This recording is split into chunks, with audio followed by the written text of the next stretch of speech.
Okay, thank you very much. It's a great honor to have a friend of mine who's become very friendly over the last number of years. We knew each other before, but Mark is the head of NATO, Mark Rutte, Secretary General of NATO. Highly respected by everybody that knows him, but in particular the European countries. They have great reliance on him, and he's done a fantastic job. And we had a tremendous meeting, I guess it's about a month ago, and I think Mark will tell you that it was really perhaps more important the date of November 5th. That was the election day. Maybe that was the most important because we've made tremendous progress together. And one of the reasons that you're here today is to hear that we are very unhappy, I am, with Russia. But we'll discuss that maybe a different day. But we're very, very unhappy with them, and we're going to be doing very severe tariffs if we don't have a deal in 50 days. Tariffs at about 100%. You'd call them secondary tariffs. You know what that means. But today we're going to talk about something else. And as you know, we've spent $350 billion approximately on this war with Russia and Ukraine, and would like to see it end. It wasn't my war, it was Biden's war. It's not my war. I'm trying to get you out of it. And we want to see it end. And I'm disappointed in President Putin because I thought we would have had a deal 2 months ago, but it doesn't seem to get there. So based on that, we're going to be doing secondary tariffs if we don't have a deal in 50 days. It's very simple. And they'll be at 100%. And that's the way it is. That can be more simple. It's just the way it is. I hope we don't have to do it. But regardless, we are going to be, we make the greatest military equipment in the world, whether it's missiles. You saw that recently in Iran, the way those planes flew in. They had 14 bombs hit every target. Then you had the helicopters shoot a total of 30 bombs, 30 missiles, and they hit every single, Marco, is that right? Every single piece, every single target. And it was, I guess, on a scale of 0 to 10, they say it was about a 15. That's how successful it was. That's how lethal it was, a word they like to use nowadays. But it was an amazing, well-organized attack that people in this country wanted to do for 24 years. You know, when we had the pilots in last week, they were saying, "Sir, we've been practicing this for 24 years," meaning people, not them, but other people that are a little older now. But they too, and you were the one that let us do it. But we've been practicing it 3 to 4 times a year for 22, 24 years, because they always knew they had to stop Iran from doing what they were doing, which is trying to come up with a nuclear weapon, a nuclear bomb. And we did it very successfully. And we make the best equipment, the best missiles, the best of everything. The European nations know that. And we've made a deal today, and I'm going to have Mark speak about it, but we've made a deal today where we are going to be sending them weapons and they're going to be paying for them. The United States will not be having any payment made. We're not buying it, but we will manufacture it and they're going to be paying for it. Our last meeting of a month ago was very successful in that they agreed to 5%, which is more than $1 trillion a year, so they have a lot of money. And these are wealthy nations. They have a lot of money, and they want to do it. They feel very strongly about it, and we feel strongly about it, too. But we're in for a lot of money, and we don't want to do it anymore, and we can't. But we make the best, and we're going to be sending the best to NATO, and in some cases to maybe, at Mark's suggestion, if we go to Germany, where they're going to send early on missiles, and they'll be replaced, and NATO is going to take care of it. It's going to be coordinated by NATO, and they're going to work very much with Matt Whitaker, who's right here, who's a great ambassador, and Matt's going to be coordinating. You better do a good job, Matt. I will. But Matt's going to coordinate. He's a very talented guy. He's going to coordinate everything. So in a nutshell, we're going to make top-of-the-line weapons, and they'll be sent to NATO. NATO may choose to have certain of them sent to other countries where we can get a little additional speed, where the country will release something and it'll be mostly in the form of a replacement. And I'd like to have Mark, and again, just a highly respected, pretty young guy, Pretty young guy for having had the career that he's had, because he had an amazing career before going to NATO. So and we spent a lot of time together over the last couple of months. And if you could say a few words. Absolutely. No, Mr. President, dear Donald, this is really big. This is really big. You called me on Thursday that you had taken a decision. And the decision is that you want Ukraine, what it needs to have to maintain, to be able to defend itself against Russia, but you do want the Europeans to pay for it, which is totally logical. And this is building on the tremendous success of the NATO summit. The 5%, but also the decision to keep Ukraine strong and the decision to increase our defense industrial production. So based on that, that was Europe stepping up. This is again Europeans stepping up. So I've been in contact with many countries. I can tell you that at this moment, Germany massively, but also Finland and Denmark and Sweden and Norway, the United Kingdom, the Netherlands, Canada, they all want to be part of this. And this is only the first wave. There will be more. So what we will do is work through the NATO systems to make sure that we know what Ukrainians need, so that we can make packages. Of course, in a way, we discussed it this morning with Pete Hegseth at the Pentagon, in a way that, of course, the US will put on its stockpiles necessary to defend this country. That's absolutely clear. But it will mean that Ukraine can get its hands on really massive numbers of military equipment, both for air defense, but also missiles, ammunition, etc., etc. So if I was Vladimir Putin today and hear you speaking about what you were planning to do in 50 days and this announcement, I would reconsider whether I should not take negotiations about Ukraine more seriously than I was doing at the moment, if I was Vladimir Putin. But when I'm Ukraine, I think this is really great news for that. So I really want to thank you for that. And it means the Europeans paying for it. And again, I mentioned all these countries, we will deal with that. And exactly as you said, it might also mean that countries will move equipment fast into Ukraine and then the US later backfilling it because speed is of the essence here. So really, thank you. This is important. You did a great job. That's a really great job. We've been very successful in settling wars. You have India, Pakistan.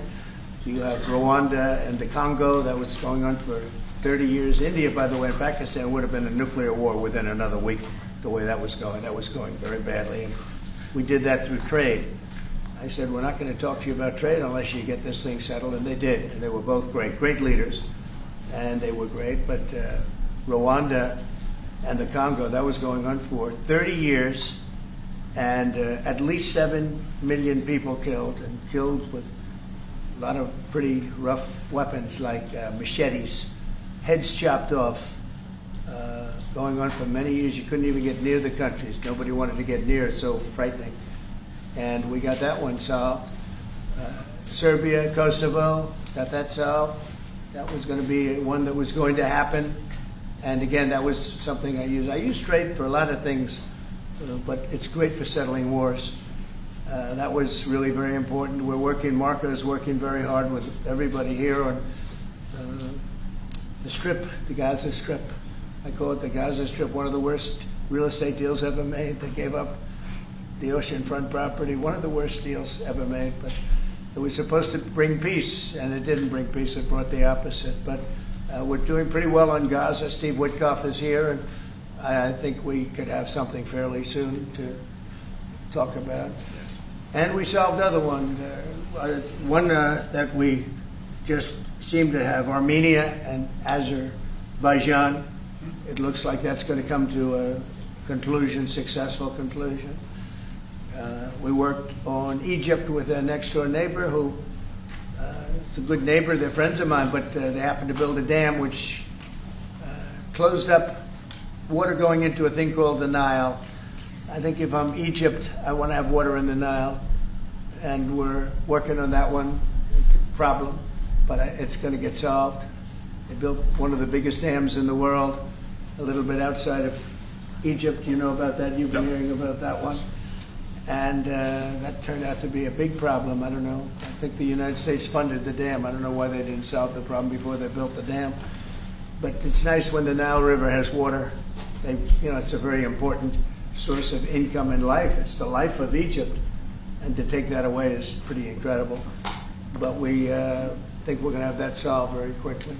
So we do good. The only one we haven't been able to get to yet is Russia. And I'm not happy. And I will tell you that Ukraine wants to do something. Again, it's a war that should have never started. If I were president, it never would have happened. I used to speak to President Putin about it a lot. It was the apple of his eye. But once I saw what was going on, I said, you know, they're gonna have a war here. I was outside. Election was rigged. And I was outside looking in. And I said, you know, that thing's going to be a war. Couldn't believe it, because what Biden said was the exact opposite of what should have been said. And it started, and it's a real mess. We're losing, I guess they're losing 5,000 or 6,000 people a day. It's actually now more. I was saying 5,000 a day. It's actually more now. Mostly soldiers, but a lot of people in cities and towns that are getting blown up too. It's a horrible war, and it should be stopped. And so if it's not done, if we don't have an agreement in 50 days, that's what we're doing. Secondary tariffs, and they're biting. And I hope we don't get to the point where we do, but I've been hearing so much talk. It's all talk. It's all talk, and then missiles go into Kyiv and kill 60 people. It's got to stop. It's got to stop. But the purpose of this is to say that this is a very big deal we've made. This is billions of dollars worth of military equipment is going to be purchased from the United States, going to NATO, etc. And that's going to be quickly distributed to the battlefield. Ukraine will take it up. And, you know, say what you want about Ukraine. When the war started, they had no chance. And they still would have had no chance if the equipment, they had the best equipment, because we do make the best planes and missiles, and we make the best military equipment in the world by far. You know, we have new things coming out that are beyond belief, and I'm very excited about the Golden Dome. It's going to give us very strong protection. We've already started that. But they had courage, because somebody has to use that equipment. And they fought with tremendous courage, and they continue to fight with tremendous courage. But they don't have, they're losing on equipment, and Russia's really taken a very positive, very strong, I mean, what they've done the last couple of weeks. Without military reasons. So what they are doing is 700 drones a day, missiles, bombing cities. This is not because of military goals. It is just creating panic, keeping people out of their sleeps, hitting towns. Yeah. It's really terrible, and it is meaning a lot of people lose their lives, but also the infrastructure, whole cities being destroyed. They're wiping out the electric. It's going to take years to rebuild it. That's going to be the next problem, because, but that's going to take a long time. Cities, many of the cities are knocked down to the ground. Many of the people have left, but many have stayed. I don't know. They actually stay. Most have stayed, actually. It's incredible that they stay, and knowing that a missile could be hitting your apartment house, and your apartment house that you're sitting in could collapse on top of you. And they do very heavy construction. They don't use rebar. They do very thick concrete construction. Those are heavy buildings, big buildings and heavy buildings, and they collapse like they're made out of paper. It's unbelievable to see this happening with people, so many people being killed. So we think we're going to make progress, and we hope we're going to make progress. In the meantime, we're going to get you good service on what you need. And we really became friendly with NATO this last meeting. You know, we went from 2% to 5%, which everyone said was not even a possibility. They weren't paying 2%. Many of them were paying much less than 2%. But even those, since you became president, all committed to the 2% before the summit. And now collectively we committed to the 5%. That's right, they did. They've been very good. And I think I made a lot of friends over there. We had a couple of days of very intensive talks. And they're great people. They're leaders of countries. Leaders of countries. Many of them great countries, some of them smaller countries, but for the most part, I'd say very solid, strong countries, and very successful. Some of them are among the most successful countries in the world. So that's the story. We hope that's going to have an impact on Vladimir Putin, and we hope it's going to have an impact on Ukraine also. We want to make sure that Ukraine does what they have to do. All of a sudden they may feel emboldened, or maybe they don't want. You know, this is a very difficult situation. Ukraine wants a peace deal. I think so. And they will stay committed to that, there's no doubt. They want this. Yeah. But the Russians have to become They have to serious. continue to want it, though. Yeah, I agree. But Yeah. we will, you and I will make sure of that. All of a sudden they get no. You and I will make sure of that. We'll make sure. I feel confident that they will do what has to be done. Plus, we have certain parameters that both sides know, and we already know what should be done. So I think that's going to be it's going to be very strong. We want everlasting peace. Any questions, France? Yes. Thank you, Mr. President. What was the tipping point for you in making this decision? Was it a conversation with President Putin? Was it a piece of intelligence? And why are you giving 50 more days? I think I think it's a very short period of time. I think, don't forget, I've just really been involved in this for not very long. And it wasn't initial focus. This is a Biden war. This is a Democrat war, not a Republican or Trump war. This is a war that would have never happened. It shouldn't have happened. A lot of people being killed. When the final numbers come in, you're going to see a lot more people are being killed in this war than you think, than you've been writing about. It's a very deadly war. They're all bad, but this is a very deadly war. The numbers are going to be far greater. When an apartment house comes down, and they say 2 people were slightly injured. No, many people were killed. And those numbers will be at some point accurately reported. So far, they're not. It's a deadly war. I think that you're just going to see. I think you're going to see strong movement. I hope so. I hope so. And what about the secondary tariffs are very, very powerful. What about the tariffs that the Republicans in the House and the Senate have ready? Those were Yeah. 500%. Sure. Why are you doing 100%? Well, the Republicans are moving very strongly in the Senate, giving us total control of it. But I'm not sure we need it, but it's certainly good that they're doing it. And Lindsey Graham's working hard. The whole John Thune, all of them, they're all working hard, and they're in coordination with Mike Johnson, Speaker in the House. And I think they've actually crafted a pretty good piece of legislation. It's probably going to pass very easily, and that includes Democrats. And there's some little tweaks, but I don't want to say I don't need it because I don't want them to waste their time. It could be very useful. We'll have to see. But we can do secondary. We're probably talking about 100% or something like that. So can you clarify We can do for me? secondary. We can do secondary tariffs without the Senate, without the House.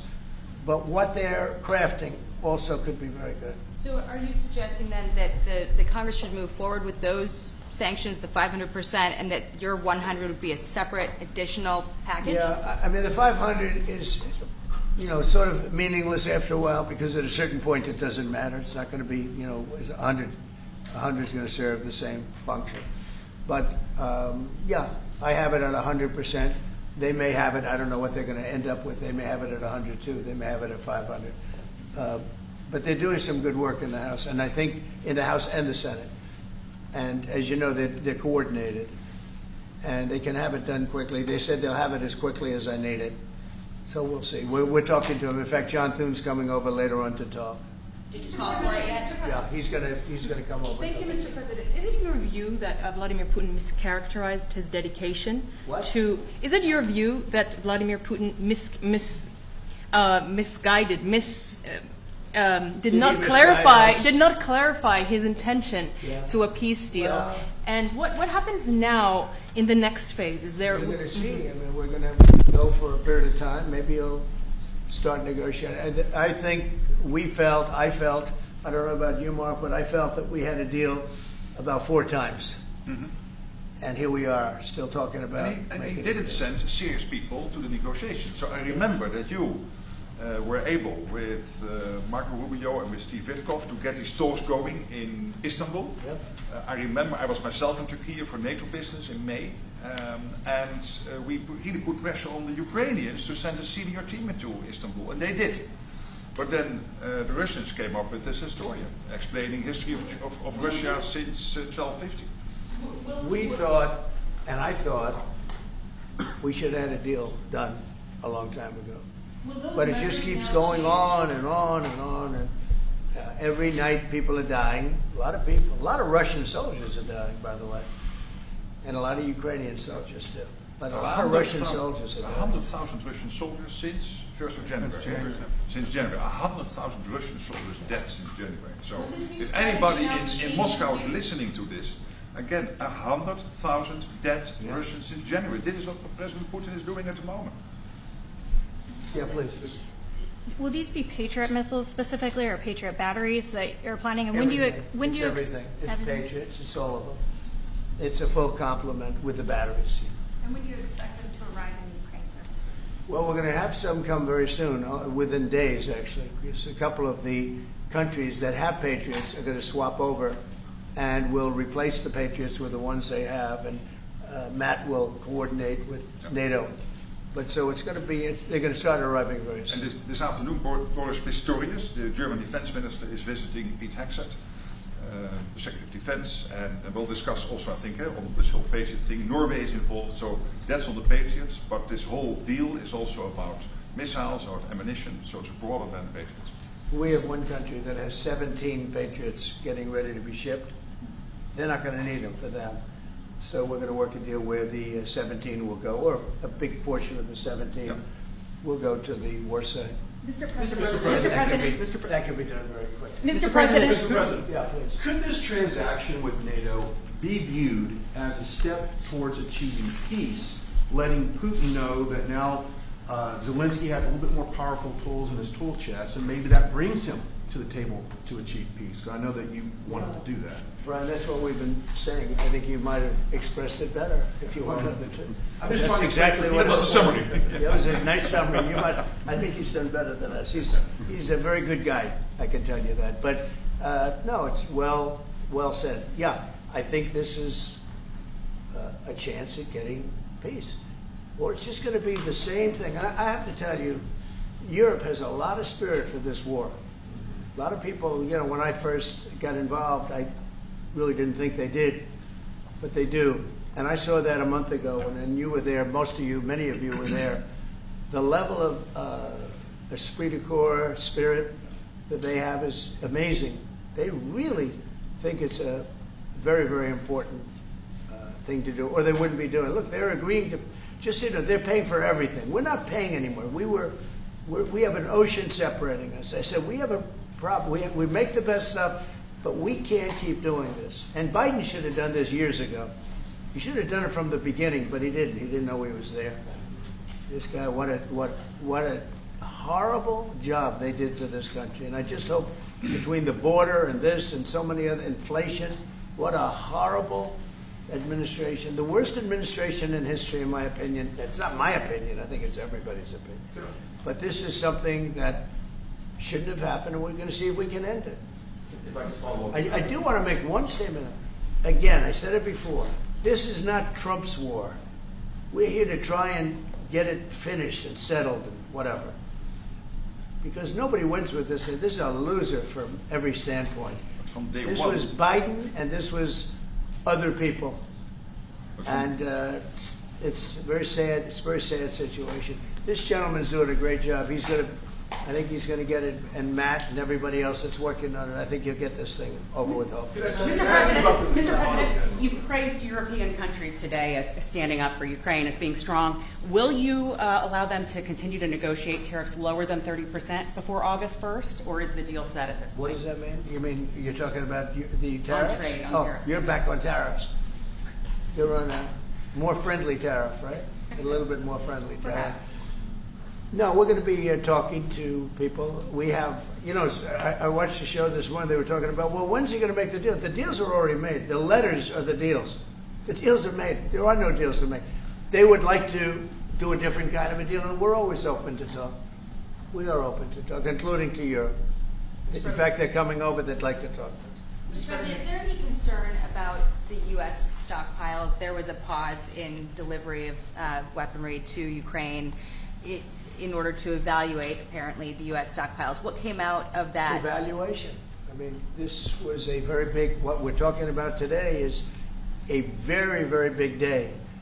And what Pete was doing, and me too, I knew what Pete was doing, was evaluation, because we knew this was going to happen.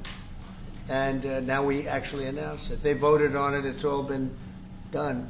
So obviously that has a big impact on, when you say pause, obviously you're not going to be doing things if you don't know what's going to happen here. But we were pretty sure this was going to happen, so we did a little bit of a pause. But this is a very big This is a very big event today. This is something very big. If Putin escalates further, how far are you willing to go in response? In what? How far are you willing to go if Putin were to escalate, send more bombs in the coming days? Don't ask me a question like that. How far? I want to get the war settled. They're not Americans that are dying in it, and I have a problem, and JD has a problem. It's a stance that he's had for a long time. They're not Americans dying, but there are a lot of people dying, and on something that should be able to be settled, and we all agree with that. This group of people, we want to defend our country, but ultimately, having a strong Europe is a very good thing. It's a very good thing. So I'm okay with that. Yeah, please, in the back. Yeah. Is there a ceiling on what the Europeans are willing to pay for? And it sounds like, are you ruling out the U.S. paying for from additional weapons through drawdown authority? Shall I try to answer that? Because basically what the president is saying, that he is willing, of course, taking into consideration what the U.S. needs itself. So it's not that you can have a shopping list and you can order whatever you want, because the U.S. has to make sure that the U.S. keeps its hand on what the U.S. needs, also to keep the whole world safe, because in the end you are the police agent of the whole world. You're the most powerful nation on earth, the most powerful military on earth. But given that, the U.S. has decided to indeed massively supply Ukraine with what is necessary through NATO. Europeans 100% paying for that. And what we have been doing over the last couple of days is talking with countries, and I just mentioned the ones who in the first wave immediately said, we want to chip in. And then you are really talking about big numbers. Take Germany visiting today. They're really talking about big numbers. Can we get some clarity? I will say that I spoke with Germany, spoke with most of the larger countries, and they are really enthusiastic about this. They want to, and they're willing to go very far. I will tell you, as per your question, how far would I go? They want to go very far. They don't want this to happen. That's why I think from Putin's standpoint, it would really be good. He gets the country's economy is doing very poorly, and he's got to get his economy back. He's got to save his economy. He could save his country in a sense, but the economy can destroyed a lot of countries over the years. He wants to get that economy back. And he's got a great country for trading and other things. If they could use the assets instead of war, he's got some tremendous potential. That's what I would say. How did you deliver this news to Putin, sir? Say it? How did you tell Putin this was coming? I speak to him a lot about getting this thing done.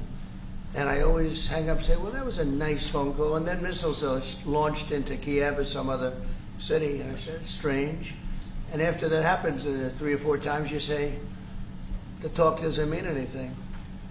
My conversations with him are always very pleasant. I say, isn't that a very lovely conversation? And then the missiles go off that night. I go home, I tell the First Lady, I spoke to Vladimir today. We had a wonderful conversation. She said, oh, really? Another city was just hit. So it's like, look, he's, I don't want to say he's an assassin, but he's a tough guy. It's been proven over the years. He's fooled a lot of people. He fooled Bush. He fooled a lot of people. He fooled Clinton, Bush, Obama, Biden. He didn't fool me.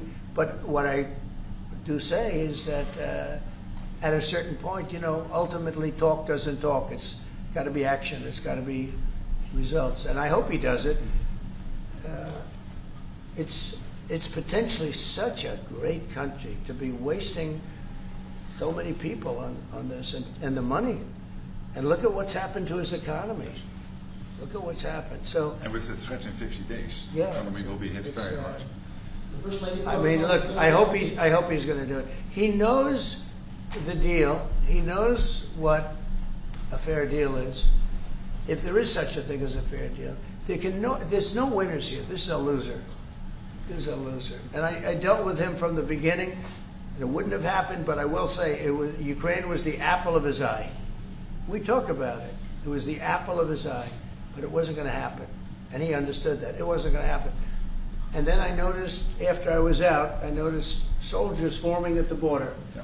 And then I heard horrible, stupid things being said from the other side. And I said, they're really handling it very, very wrong. It's a shame. Yeah. Can I add one thing, and that is about President Trump, because you came in office in January. On the 12th of February, you had your first phone call with Putin. I think you did exactly what I hope you would do. That is breaking the deadlock, starting the conversation, because you have to test him. I know Putin very well from the days when I was Prime Minister in the Netherlands. You have to test him. And you did this, and you really gave him a chance to be serious, to get to the table, to start negotiations. Steve Witkoff, Marco Rubio, we all tried to help you. But you've now come to a point where you say, well, hey... We actually thought we had let's get probably serious. 4 times the deal. Yeah. I mean, you would have called and we said, Yeah. this looks good. Yeah. And then the deal wouldn't happen because bombs would be thrown out that night and you'd say, we're not making any deals. It was like... But you making the deadlock was crucial because you had to start that process, and you were the only one who was able to do that. I think we'll get it done. Do you think he's reasonable enough to negotiate an end to I think we're this? going to get it done. I think, look, this is a very powerful situation. You have very wealthy countries buying the best equipment in the world. And we have the best equipment in the world. We make equipment like no other. You know, our submarines, nuclear submarines, are so powerful. They're the most powerful weapon ever built. And we have the best in the world they're 20 years behind, 25 years behind us. We have the greatest equipment anywhere in the world. I just hope we don't have to use it. Yeah, please. Thank you, Mr. President. On a separate topic here, President Biden, of all people, spoke to the New York Times over the weekend. He did not speak to them on the record during his time in office at all, but he spoke to them recently. And he defended his use of the auto pen and said that he signed off on every decision. But at the same time, the Times reports that he did not individually approve each name for the categorical pardons that applied to large numbers of people. What are your take on that? Any new revelations from that? Well, I mean, you're talking about the auto pen. Look, the auto pen, I think, is maybe one of the biggest scandals that we've had in 50 to 100 years. This is a tremendous scandal. And I know the people on the other side of the, see that desk, that Resolute desk? Unfortunately, he used it before me. But, you know, we have our choice of 7 desks. They're all beautiful. But I chose the Resolute, and so did he, unfortunately. But the people on the other side of the Resolute desk, I know them. Lisa, the whole group, and they're no good. They're sick people. And I guarantee you he knew nothing about what he was signing. I guarantee it. So they're going to figure it out, and we'll see what happens. But to me, the auto pen, you know, you elected president. You know what the auto pen is supposed to do? Sign thousands of letters from young people that write. We get thousands of letters a week, Susie, right? Thousands. I mean, tens of thousands sometimes. I look at a room, there's a room where we have many, many people working, responding and sending letters back. That's what an auto pen's supposed to be. To write to a young 7-year-old boy that writes to the president and he wants to be president someday and he loves America. That's what the auto pen's supposed to be. It's not supposed to be for signing major legislation and all the things. No, the auto pen, and I doubt he knew. I doubt they even spoke to him about it. I think they had, it's called a freewheeling auto pen. Like, Biden was never for open borders. Biden was never for transgender for everyone. So I don't think I think the radical left people that took over the White House, and if I didn't win, our country was finished. You know, when I was in, and I said this a couple of times, I hope I don't bore you with it, but when I was in Saudi Arabia, I was in Qatar, I was in UAE, and then I met with all of your leaders, Yes, sir. including you, a great leader. He's now the leader of many countries, not just No. But I met with a lot of leaders over the last 2 months in the Middle East and all of the NATO countries. And I will tell you, they had one common phrase. They thought America was dead 1 year ago. And today they say, and they all say it, and I hope you'll back me up on this, but they say now it's the hottest country anywhere in the world. It is. Look at our numbers. Look at the numbers we made. You see, we made $25 billion last month. We didn't make that for years. The tariffs are kicking in. The economy is very strong. Even though we have a Fed person who's terrible, he doesn't know what the hell he's doing, but that's all right. We blow through interest rates. We're doing so well, we blow through it. Be nice because people would be able to buy housing a lot easier. But think of it. We thought your country was dead, and they were dealing with China because they were really going to China, but not anymore. But we thought your country was dead, and now you have the hottest country anywhere in the world. So we've done a really good job, and It's an honor to have this man. This man is a star, and he's going to be dealing with another one of my stars, Matt, and you're going to do a great job, Matt Whitaker. Okay? Thank you very much, everybody.